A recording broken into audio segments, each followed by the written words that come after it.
તો સાંજના 7 વાગી ગયા છે અને જમવાનું શું બનાવું નક્કી કર્યું. તો નક્કી થઈ ગયું છે કે પૌવા બટેકા બનાવવાના છે.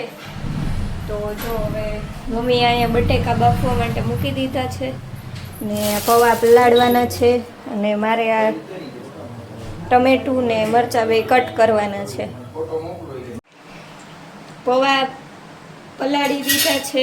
આ ડુંગળી ટમેટા ને મરચાં કટ થઈ ગયું છે અને બટેકા બફાઈ ગયા છે અને હવે મમ્મી વઘારવાની છે પૌવા બટેકા એટલે એની તૈયારી કરે છે. આ શેનું પેસ્ટ બનાવ્યું? લસણ ને આદુનું પેસ્ટ બનાવી નાખ્યું છે. હવે વઘારશે મમ્મી અમને પૌવા બટેકા.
તો આજનો મિની બ્લોગ તમને બધાને ગમ્યો હોય તો વિડીયોને લાઈક કરતા જાજો અને વિડીયો કેવો લાગ્યો હોય એ કમેન્ટમાં જણાવતા જાજો.